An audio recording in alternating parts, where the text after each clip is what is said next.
Degree অর্জন করা পর্যন্ত দেশে বিদেশে 30 থেকে 35 বছর সময় তার যায়।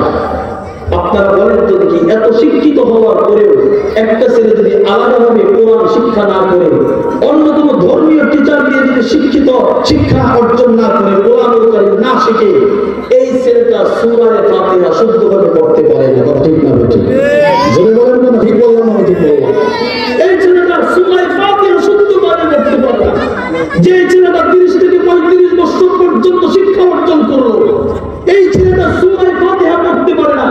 এই ছেলে নাস্তিক হবে না তো হবে কি? কথা ঠিক বললাম না? নাস্তিক হবে না তো হবে কে? আমার সন্তান নাস্তিক হওয়ার জন্য পাইকার জানানো হচ্ছে গোটা বাংলাদেশ জুড়ে। আমার ছেলে নাস্তিক যেন হয়, আমার ছেলে যেন, আমার সন্তান যেন আল্লাহর উপর ভরসা থেকে বঞ্চিত হয়, সেজন্য শিক্ষা ব্যবস্থাকে আজ থেকে অনেক বছর আগে শেষ করে দেওয়া হয়েছে। কথা ঠিক না? এজন্য আমরা অনেকদিন যাবত বারবার বলে আসছি যে একজন প্রাথমিক পর্যায়ের স্কুলে, হাই স্কুলে, এরপর আপনার কলেজে, এরপর ইউনিভার্সিটিতে সব জায়গায় যেন একটা ধর্মীয় শিক্ষক নিয়োগ দেওয়া হয়। এটা আমাদের দাবি। বলেন তো দেখি, আমাদের ধর্মীয় শিক্ষক ছেলেদেরকে ধর্ম শিক্ষা আরেকটু দেওয়ার স্কুল, কলেজ, ভার্সিটিতে প্রয়োজন আছে না নাই? সেটা বলেন, প্রয়োজন আছে না নাই? প্রয়োজন, অনেক অনেক প্রয়োজন। আপনারা যারা আজ থেকে প্রায় 30-40 বছর আগে স্কুলে পড়েছেন, আলিয়া মাদ্রাসায় পড়েছেন, আপনারা 40টা হাদিস, এরপর নামাজের 51টা সুন্নাত, এরপর নামাজের 14 বা 18টা ওয়াজিব, ফরজ, অনর্গল পড়তে পারতেন, অনর্গল শিখেছেন। আপনারা ধর্মীয় শিক্ষকের কাছে অনর্গল শিখেছেন, অনর্গল করতে পারেন। এমনকি আপনারা আমাদের চেয়েও অনেকে এমন আছেন স্কুল, কলেজ, ভার্সিটিতে পড়েছেন, কিন্তু আমাদের চেয়েও ভালো জানেন, কারণ তখন ধর্মীয় শিক্ষা ছিল। কথা ঠিক না? এখন ধর্মীয় শিক্ষাই নাই। ধর্ম কি জিনিস আমার স্কুল কলেজ ভার্সিটির আমার ছাত্র ভাই, আমার সন্তান, আমার ছেলে জানে না। আল্লাহ কি জিনিস ভালোভাবে পরিচয় বলতে পারে না। নবী কাকে বলা হয়, নবীর পরিচয় কি জানেই না। ইসলাম কাকে বলা হয় ছেলে বলতেই পারে না। তাহলে এই সন্তান নাস্তিক হবে না তো হবে কে? বলেন দেখি। এই জন্য স্কুল, কলেজ, ইউনিভার্সিটিতে ধর্মীয় শিক্ষক নেওয়ার প্রয়োজন আছে না নাই? জোরে বলেন, আছে না নাই? আমরা অনেক সময় বলি, বারবার বলতেছি, কিন্তু বললে কি হবে? বললে কি হয় জানেন? এত বছর ধরে বলে আসতেছি আমরা, কিন্তু কিছুদিন আগে ধর্মীয় শিক্ষক নিয়োগ না দিয়ে গানের শিক্ষক নিয়োগ দিচ্ছে। খুব ভালো লাগছে না? গানের শিক্ষক নিয়োগ দিয়ে দিচ্ছে। দোল তবলা কিভাবে বাজাইতে হয়, কিভাবে নাচতে হয়, এটা শিক্ষা দেয়।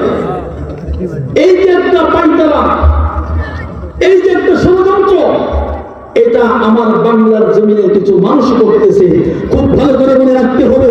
আমরা বারবার বলে আসছি, আমরা বারবার বলতেছি, আরো বলবো, আরো বলবো, বলার জন্য মাঠে নামবো। এরপরেও যদি কর্মে যদি কথা না ঢুকে, স্পষ্ট ভাষায় বলতেছি, ধর্মীয় শিক্ষক যদি আমাদের স্কুল, কলেজ, ইউনিভার্সিটিতে যদি ঢুকানো না হয়, স্পষ্ট ভাষায় বলতেছি, আমরা সকলে মিলে রাস্তায় নামতে বাধ্য হবো। দেখে আসেন, রাস্তায় নামবেন,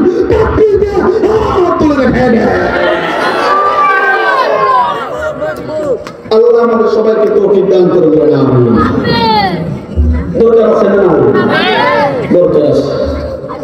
প্রিয় ভাইরা, মাঝখান থেকে একটু বলি, সেটা হলো আজকের মাহফিল এই একটা হাফিজিয়া মাদ্রাসা কেন্দ্র, নুরানিয়া হাফিজিয়া মাদ্রাসা কেন্দ্র। আপনারা অনেকক্ষণ যাবতীয় আলোচনা শুনছেন।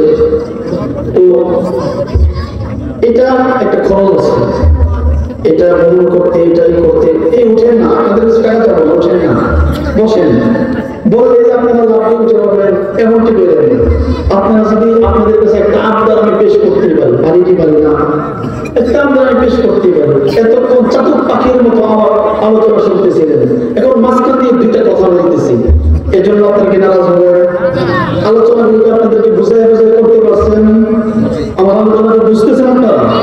তো মাঝখান দিয়ে দুইটা কথা, সেটা হলো এই কর্তৃপক্ষের আবদার হলো, যেহেতু খরচ মোটামুটি অনেক, ঢাকা থেকে মেহমানরা আসছে, মেহমানদের খরচ, এই রাইটিং খরচ, প্যান্ডেল খরচ সব মিলে তো আপনারা জানেন। আপনারা যদি একটু সহযোগিতা করেন, তাহলে এটা তাদের জন্য অনেকটাই বরকত হয় এবং অনেকটাই সহযোগিতা হয়। এই জন্য অল্প 10 টাকা 20 টাকা সর্বোচ্চ, যদি এর চেয়ে বেশি মনে চায় তারা দিতে পারেন। 10 থেকে 20 টাকা একটা সিগারেট খেলে 15 থেকে 20 টাকা লাগে, লাগে কি লাগে না? বলেন লাগে কি লাগে? আমরা প্রতিদিন এমন মানুষ আছে আমাদের সমাজে প্রতিদিন 2 থেকে 3 প্যাকেট সিগারেট লাগে, আছে না নাই? 10-20টা সিগারেট অ্যাভেলেবল আমাদের চলে মোটামুটি 10-20টা সিগারেট, কিন্তু আসলে দেখেন একটা 2টা সিগারেটের দাম দিয়ে কিন্তু একটা বাল্ব কেনা যায়।